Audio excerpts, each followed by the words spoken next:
అందరికీ నమస్కారం. నా పేరు ప్రసాద్ చికిల్శెట్టి. విజయసాయి రెడ్డి గారు నిన్న ప్రెస్ మీట్ పెట్టారు. ఆయన మీద వచ్చిన ఆరోపణలకి వివరణ ఇచ్చారు. ఈ ప్రెస్ మీట్లో ఆయన మీడియాల మీద, యూట్యూబ్ ఛానల్ మీద, సోషల్ మీడియా మీద చాలా ఆవేశంగా ఊగిపోయారు. ఆయనకి తెలుసో తెలియదో ఇటు ఈనాడు, ఏబిఎన్, TV5 ఇలా కొన్ని ఉంటే, ఆంధ్రజ్యోతి పత్రిక, ఈనాడు పేపర్ ఉంటే, ఆ పక్కన వైసీపీకి సంబంధించి Sakshi, NTV, TV9, Sakshi paper, iDream YouTube social media సంబంధించిన డిజిటల్ మీడియా, దాని తర్వాత అనేక పదుల సంఖ్యలో యూట్యూబ్ ఛానల్స్, అప్పుడప్పుడు సుమన్ టీవీ లాంటి డప్పు కొట్టే ఛానల్స్, చాలా రకరకాలుగా వాళ్ళకే ఉన్నాయి, వీళ్ళకే ఉన్నాయి. ఈయన బాధ అంతా ఏంటంటే ప్రత్యర్థి పార్టీలకు చెందిన ఏది కూడా మాట్లాడకూడదంట, నిజాలే చెప్పాలంట. ఆయన ఆవేదన అంటే కొద్దిగా చూద్దాము అన్నటువంటి విషయాన్ని నేను తెలియజేస్తా ఉన్నా. ఇక యూట్యూబ్ ఛానల్స్ కావచ్చు, కొంతమంది సోషల్ మీడియాలో గ్రూప్స్ క్రియేట్ చేశారు. ఆ గ్రూప్స్ కానీ చట్టరీత్యా నేను చర్యలు తీసుకోబోతున్నాను అన్నటువంటి విషయాన్ని నేను మీకు తెలియజేస్తా ఉన్నా. ఆ చర్యలు ఏందనేది కూడా మీకు చెప్పి చేస్తాను. మీకు వెన్నుపోటు పొడిచేటటువంటి ఉద్దేశం నాకు లేదు. మీకు చెప్పి చేస్తాను. ఫస్ట్ మొట్టమొదటిగా మిగతా వాళ్ళని పక్కన పెట్టినా కూడా వంశీ కృష్ణ అనే వాడిని మాత్రం నేను వదలను. తప్పకుండా ప్రివిలేజ్ మోషన్ పార్లమెంటులో మూవ్ చేస్తాను. వీడు చేసినటువంటి అన్యాయానికి, అన్యాయమైనటువంటి నిరాధారమైనటువంటి ఆరోపణలకి. 2, ఎడిటర్స్ గిల్డ్ ఆఫ్ ఇండియాకి కంప్లైంట్ చేస్తా. 3, ప్రెస్ కౌన్సిల్ ఆఫ్ ఇండియాకి కంప్లైంట్ చేస్తా. విజయసాయి రెడ్డి నిరాధారమైన ఆరోపణలు అంటున్నారు ఆయన. మరి రాజకీయంలో ఉన్నప్పుడు ఆరోపణలు అనేవి సహజంగా జరుగుతుంటాయి. వ్యక్తులు చేసిన ఆరోపణల ఆధారంగా మీడియాలో కథనాలు వస్తుంటాయి. సందర్భంగా నేను మహా న్యూస్ కానీ లేదా ఇంకోటి కానీ వాళ్ళు చేసిన తప్ప ఒప్ప అని చెప్పాలనుకుంటే మనం సాక్షి, ఎన్టీవీ, ఐడ్రీమ్ అన్నీ మాట్లాడుకోవాలి.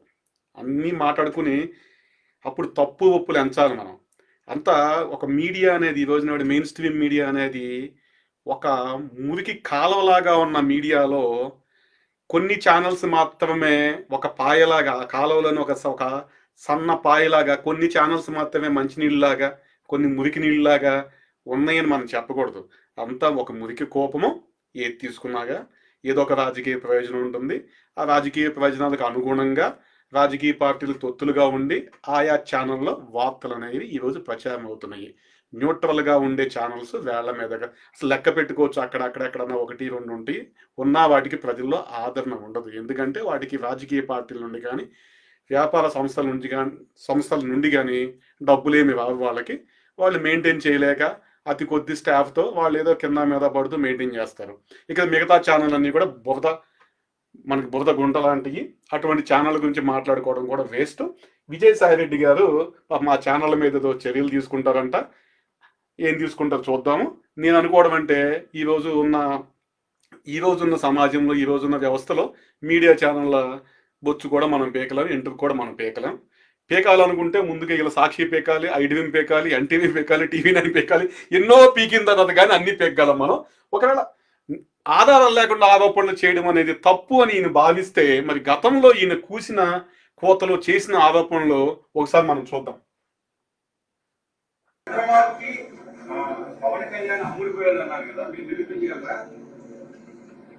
ఇప్పుడు చాలా వాటికి మీ మనసుకి తెలుసు, నా మనసుకి తెలుసు, చాలా ప్రజలకి, చాలా మందికి తెలుసు. కోర్టులో వచ్చేటటువంటి 100 కేసుల్లో ఇంచుమించుగా 90 కేసులు పోతా ఉంటాయి. ఎందుకనంటే సాక్ష్యాధారాలు లేక. ఒకవేళ సాక్ష్యాధారాలు ఉన్నా కూడా ఆ సాక్ష్యాధారాలు చట్టపరంగా ప్రాసిక్యూట్ చేసేదానికి, అంటే ప్రాసిక్యూటబుల్ కేసు ఉండదు. కేసు ఉంటుంది కానీ ప్రాసిక్యూటబుల్ కేసు ఉండదు. అలాంటి సందర్భాలు పోకలేదు ఎక్కువ. కాబట్టి ప్రతిదానికి ఆధారాలు ఉంటాయా, సాక్ష్యాధారాలు ఉంటాయా అని అంటే ఉండకపోవచ్చు. కానీ మనస్సాక్షి అన్నటువంటిది ఒకటి ఉంటుంది ప్రతి వ్యక్తికి. ఒకవేళ ఏదైనా పనికి నేను డబ్బులు తీసుకుంటున్నా కూడా ఆ సాక్ష్యాధారాలు నేను చెప్పేది ఏంటంటే ప్రతిదానికి ఆధారాలు సాక్ష్యాలు ఉంటాయా అంటే ఉండొచ్చు ఉండకపోవచ్చు, కానీ మన మనస్సాక్షికి మాత్రం తెలుస్తాయి అని చెప్తున్నాడు ఈయన అంతిమంగా. అంటే విజయసాయి రెడ్డి అనే వ్యక్తి ఆరోపణలు చేసినప్పుడు మాత్రం మనస్సాక్షిగా మనం చూడాలి, మన మనసుతో మనస్సాక్షితో అది నిజమో కాదో అనేది మనం చూడాలి. ఆయన మాత్రం ఎటువంటి ఆధారాలు చూపించరు. కానీ ఆయన మీద ఎవరైనా ఆరోపణలు చేసినప్పుడు ఖచ్చితంగా ఆయనకు ఆధారాలు చూపించాలి. ఆధారాలు చూపించకపోతే ఆయన ఎక్కడికి వెళ్తారు? రాజ్యసభ కమిటీకి వెళ్తారు, ఇంకో చోటికి వెళ్తారు, మీడియాకి సంబంధించి రిపోర్ట్ చేస్తారు. ఇలా రకరకాలుగా ఆయన అన్ని మార్గాలు చూస్తారంట, అన్ని న్యాయపరమైన అంశాన్ని పరిశీలిస్తారంట. మరి అటువంటిప్పుడు ఈయన మీద మనం ఎన్ని రకాల చర్యలు తీసుకోవాలి, ఎన్ని కేసులు వేయాలి, ఎన్ని చోట్ల కంప్లైంట్ చేయాలి. అలాగే ఈయన వాడిన భాష కూడా అత్యంత ఘోరాతి ఘోరమైన భాష మాట్లాడతాడు. ఒక మనిషిలాగా ఒక మనిషి పక్కన పెడితే ఒక రాజ్యసభ సభ్యుడు, ఆయన ముఖ్యంగా ఒక రాజ్యసభ సభ్యుడై ఉండి ఆయన మాట్లాడే తీరు కానీ మాట్లాడే భాష కానీ ఒక సభ్య సమాజం తల దించుకునేలాగా ఉంటుంది. మరి అటువంటిప్పుడు ఈయన మీద రాజ్యసభకి ఖచ్చితంగా మనం కంప్లైంట్ చేయొచ్చు. రాజ్యసభ ఎథిక్స్ కమిటీకి వెళ్ళి మీ రాజ్యసభ సభ్యుడు ఈ విధంగా మాట్లాడుతున్నాడు పబ్లిక్లో అని చెప్పి మనం కూడా ఈయన మీద కంప్లైంట్ చేయొచ్చు. ఒకసారి ఈయన గతంలో ఈయన భాషను చూద్దాం, ఏ విధమైన భాష వాడేవాడో. ప్యాకేజ్, ప్రీపెయిడ్, పార్ట్నర్, ఈ పేర్లతో ఎవరిని పిలుస్తారో రాష్ట్రంలో పాలు తాగే పిల్లాడిని అడిగినా తడుముకోకుండా చెప్తారు. ఇది పవన్ కళ్యాణ్ గారిని, ఇది డబ్బు ముట్టిందా, గెంతులు వేసామా, షో అయిపోయిందా అంటే సినిమాకి లింక్ చేశాడు ఈయన. పవన్ కళ్యాణ్ గారిని ఉద్దేశించి ఆయన మాట్లాడిన భాష ట్విట్టర్లో అఫీషియల్ హ్యాండిల్లో, ఇది మార్ఫింగ్ కాదు. మరి ఇటువంటి భాష మాట్లాడి ఈయన ఈ రోజు నాడు విలువల గురించి మాట్లాడుతున్నది వచ్చేసి ఎథిక్స్ గురించి మాట్లాడతాడు, మీడియా గురించి మాట్లాడతాడు. మరి ఈరోజు సోషల్ మీడియాలో ఈయన వాడిన పదజాలం ఏంటి? అప్పుడు కూడా ఎంపీని అయినా ఆ రోజు ఎప్పుడు ఇది మార్చి 19లో 2019లో చేసిన ట్వీట్, ఇది ఎలక్షన్ ముందు 2019 ఎలక్షన్ ముందు చేసింది. మరి ఈయన ఇటువంటి భాష మాట్లాడి ఈయన ఈ రోజు నాడు ఎంపీ స్థానంలో ఉండి ఇటువంటి భాష మాట్లాడిన ఈయన ఈరోజు వచ్చి విలువల గురించి మాట్లాడతాడు, ఆధారాలు కావాలంటాడు, రుజువులు కావాలంటాడు. ఈ విజయసాయి రెడ్డి అనేవాడు, ఈ విజయసాయి రెడ్డి అనే వ్యక్తి 420 గాడు, పక్కా 420 క్రిమినల్ దొంగ. 11 సిబిఐ కేసులు అలాగే ఈడీ కేసుల్లో నంబర్ 2 ముద్దాయిగా కొనసాగుతున్నాడు. ఈరోజు బెయిల్ మీద ఉన్న వ్యక్తి ఈ రోజు నాడు రాజ్యసభ సభ్యుడు అవడం అనేది మన ప్రజాస్వామ్య వ్యవస్థకి కళంకం లాంటిది, మచ్చ లాంటిది. అటువంటి మచ్చ ఈరోజు జగన్మోహన్ రెడ్డి అనే వ్యక్తి ద్వారా ప్రజాస్వామ్యానికి ఒక మచ్చ వచ్చింది. మరి ఆయన ఎవరు? జగన్మోహన్ రెడ్డి గారు. ఆయన కూడా అదే కేసుల్లో A1 ముద్దాయిగా ఉన్న వ్యక్తి ప్రజాస్వామ్యానికి ఎంత మచ్చ తెచ్చాడో ఇటువంటి A2ని తీసుకెళ్ళైనా పార్లమెంట్లో కూర్చోబెట్టి అంతే మచ్చ తీసుకొచ్చాడు ఈ రోజునాడు. ఇది విజయసాయి రెడ్డి భాగవతం. ఇక విజయసాయి రెడ్డి గారు ఒక మహిళకు సంబంధించి తన మీద వచ్చిన ఆరోపణలు ఏమైతే ఉన్నాయో దానికి సంబంధించి విజయసాయి రెడ్డి గారు గంటలు ప్రెస్ మీట్లు పెట్టడాలు, ఈ పెట్టాలు, వాళ్ళ మీద ఇది చేస్తా అని కాదు. ఒకటే పరిష్కారం విజయసాయి రెడ్డి గారికి ఉంది. మీరు తక్షణం DNA టెస్ట్కి వెళ్ళండి. ఎవరైతే ఆ మహిళ భర్త ఏమైతే ఆరోపణలు చేశారో అవి తప్పుడు ఆరోపణలు, ఎటువంటి ఆధారం లేని ఆరోపణలు అని చెప్పేసి మీరు నిరూపణ చేసి ఆ మహిళ భర్త మీద మీరు యాక్షన్ తీసుకోండి. మీరు ఎక్కడ ఏ కోర్టుకి వెళ్ళినా దేనికి వెళ్ళినా అవసరమైతే అన్ని సెక్షన్లతో మీరు కేసు పెట్టండి. మీ పరువుకి, మీ ప్రతిష్టలకి భంగం కలిగించినందుకు, మిమ్మల్ని అల్లపాలు చేసినందుకు ఆయన మీద మీరు చర్యలు తీసుకోవచ్చు. మీరు ఒక DNA టెస్ట్ చేపిస్తే ఏ గొడవ ఉండదు, మొత్తం సద్దుమణిగిపోద్ది. మీరు ఒక అగ్ని పునీతుడయ్యి ఈరోజు మీరు ఈ ఆరోపణల నుండి బయటకు వచ్చేస్తారు. మరి గతంలో మీరు ఎలాగో ఆధారాలు లేని ఆరోపణలు చేశారో మిగతా వాళ్ళు కూడా అటువంటి ఆరోపణలు చేయొచ్చు. వాళ్ళ మనస్సాక్షి తెలుసు, మీ మనస్సాక్షి ఎలా తెలుసో నిజమనేది వాళ్ళ మనస్సాక్షికి కూడా అలాగే తెలుసు నిజమనేది.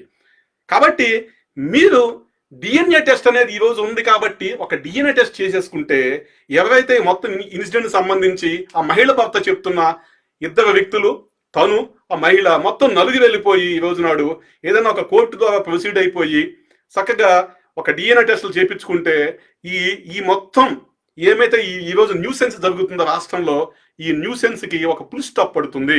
అందులో మీరు రాజ్యసభ సభ్యులు కాబట్టి ఖచ్చితంగా మీ మీద వచ్చినప్పుడు ఆరోపణలు వచ్చినప్పుడు మీరు వీటిని మొగ్గలను తుంచేయాలి. తుంచడం అంటే నోవేసి పడిపోయి దీని మీద మాట్లాడిన వ్యక్తుల మీద కేసులు పెడతాను, ఇది చేస్తాను అది చేస్తాను అనడం కాదు. మీరు పెట్టే కేసులు ఏది కూడా చెల్లుబాటుగా ఎట్టి పరిస్థితుల్లోనూ. ఎందుకంటే మీకు ఎటువంటి స్వేచ్ఛ హక్కు ఉందో మాట్లాడడానికి, ఎదుటి వ్యక్తులకు కూడా అటువంటి స్వేచ్ఛ హక్కే ఉంటుంది. గతంలో మీరే స్వయంగా వీడియోలు చెప్పారు కదా, అన్నిటికీ ఆధారాలు ఉండవు, అన్నిటికీ సాక్ష్యాలు ఉండవని చెప్పేసి. అలాగే ఎదుటి వ్యక్తులకు కూడా అన్నిటికీ సాక్ష్యాలు ఉండొచ్చు, ఉండకపోవచ్చు.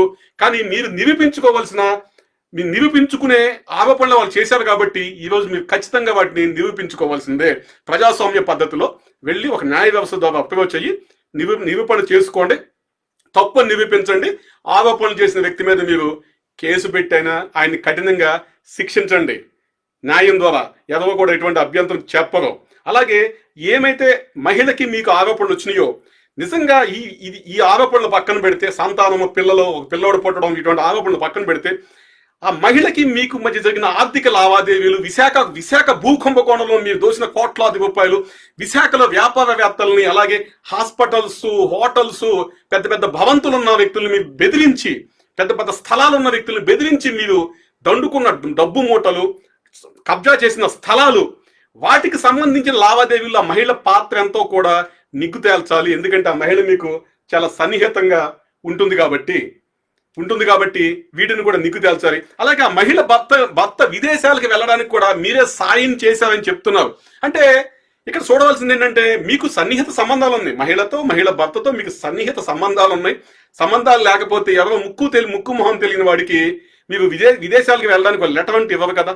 అది రాజ్యసభ సభ్యుని హోదాలో ఏమో అతను దేనికి వెళ్తున్నాడో, ఏదైనా మత్తు మందులు సరఫరా తీసుకెళ్తున్నాడో విదేశాలకు, ఎవడో తెలుసు. మీరు లెటర్ ఇచ్చారు, సిఫారసు చేశారు, లేదా ఏదైనా అనైతిక ఇది మనం చేయడానికి ఏమన్నా వెళ్తున్నాడేమో, పనులు చేయడానికి ఏమన్నా, ఏదో ఒకటి. కాబట్టి మీరు ఒక లెటర్ ఇచ్చారంటే దానికి ముందు వెనక పరిశీలన చేసుకుని ఒక రాజ్యసభ సభ్యుడి హోదాలో మీరు ఇచ్చారంటే ఖచ్చితంగా అన్ని చూసి ఇచ్చి ఉంటారు. అలాగే ఆ మహిళ మీకు సన్నిహితం కాబట్టి మహిళ భర్తకి మీరు లెటర్ ఇచ్చారంటే సరే, జరిగిందే జరిగిపోయింది. మీరు సత్యాన్ని మీరు నిరూపించుకుంటే, DNA టెస్ట్ చేయించుకుంటే ఏ సమస్య లేదండి, అన్ని సర్దుమణిగిపోతాయి. గతంలో ఇలాగే మన ఉమ్మడి రాష్ట్రానికి చెందిన ఒక గవర్నర్ గారు ఉండేవాళ్ళు. 2004లో ఆయన గవర్నర్గా వచ్చారు మన ఉమ్మడి రాష్ట్రానికి, వైఎస్ ముఖ్యమంత్రిగా ఉన్నప్పుడు. అప్పుడే ABN ఛానల్ వచ్చింది కదా 2008 ఆ ప్రాంతంలో. ABN ఛానల్ వచ్చినప్పుడు అప్పుడు ABN ఛానల్కి బూత్ ఛానల్ అని పేరు వచ్చిందనమాట. ABN ఛానల్లో ND తివారీ రాసలీలలు అని చెప్పేసి ఒక ఎపిసోడ్ వచ్చి రాష్ట్ర రాజకీయాలను కుదిపేసింది, దేశాన్ని కుదిపేసింది. ఆ తర్వాత ఆయన గవర్నర్ పదవి నుండి కూడా తప్పుకున్నారు. ఆయన అంత మునుపు మన ఉమ్మడి ఉత్తరప్రదేశ్కి ఆయన ముఖ్యమంత్రిగా పనిచేశారు కాంగ్రెస్ నుండి. ఆ తర్వాత గవర్నర్గా పనిచేశారు. అటువంటి వ్యక్తి మీద ఈ ఆరోపణలు వచ్చిన తర్వాత ఆయన పూర్తిగా కాంగ్రెస్ అధిష్టానం పక్కన పెట్టింది. ఆ తర్వాత ఆయన మీద ఒక మహిళ వచ్చి ఆరోపణలు చేసింది. ఒక పెళ్లిడికి వచ్చిన కొడుకు, ఒక సుమారు 25 సంవత్సరాల వయసు ఉన్న కొడుకు తీసుకొచ్చి ఈయన ND తివారీకి పుట్టాడు అని చెప్పేసి ఆ మహిళ సంచలన ఆరోపణలు చేసింది. ఆరోపణలు చేసిన తర్వాత కింద కోర్టుల్లో కేసులు అయినాయి, అటని ఈటని. ఈయన DNA టెస్ట్ లేకుండా తప్పించుకు తిరిగాడు. చివరికి ఆ కోర్టు సుప్రీంకోర్టుకి వెళ్ళింది. ఆ కేసు సుప్రీంకోర్టుకి వెళ్ళిన తర్వాత ND తివారీని సుప్రీంకోర్టు ఆదేశించింది, ఒక్కసారి నువ్వేదో DNA ఇచ్చి వెళ్ళిపోవా, ఎందుగా ఈ లొల్లంతాను, ఎన్ని కోర్టులు తిరిగింది పాప మా మహిళ, గంటాపాదంగా చెప్తుంది కదా, ఒకసారి నువ్వు ఇచ్చేసి వెళ్ళిపో DNA టెస్ట్, నీ కొడుకో కాదో తేలిపోతుందని చెప్పి కోర్టు ఆదేశిస్తే ఈ తివారీ గారు వెళ్ళి DNA టెస్ట్ ఇచ్చారు. DNA టెస్ట్ లో ఆయన కొడుకే అని చెప్పి వచ్చిందండి. తివారీ గారు ఆయన చనిపోయే వయసులో ఆ లాస్ట్ స్టేజ్ లో తప్పక అతని కొడుకుగా అంగీకరించాల్సి వచ్చింది. అది కోర్టు ద్వారా, సుప్రీంకోర్టు ద్వారా DNA టెస్టుల ద్వారా అంగీకరించారు, ఒక న్యాయ వ్యవస్థ ద్వారా. అలాగే విజయసాయి రెడ్డి గారు ఈ రోజు మీ మీద వచ్చిన ఆరోపణలు ఏమైతే ఉన్నాయో అవి నిజాలో, అబద్ధాలో, నిందలో, మచ్చలో, అది మీ మనస్సాక్షికి తెలుసు. మీరు అన్నట్టుగా మీ మనస్సాక్షి తెలుసు, మా మనస్సాక్షి తెలుసు. ఆరోపణలు చేసిన మహిళ భర్త మనస్సాక్షికి తెలుసు, ఆ మహిళ మనస్సాక్షికి తెలుసు, అందరికీ తెలుసు నిజమెంతో అబద్ధమెంత అనేది. కానీ ఒక న్యాయ వ్యవస్థ ద్వారా, ఒక ప్రజాస్వామ్య వ్యవస్థ ద్వారా మీరు నిజాలను ప్రజల ముందు పెట్టాల్సిన బాధ్యత మీ మీద ఉంది. ఒక రాజ్యసభ సభ్యుడి హోదాలో DNA టెస్ట్కి వెళ్ళండి. మీ నలుగురు వ్యక్తులు DNA టెస్ట్కి వెళ్ళండి, టెస్టులు చేపించండి, నిజాన్ని నిగ్గు తేల్చండి.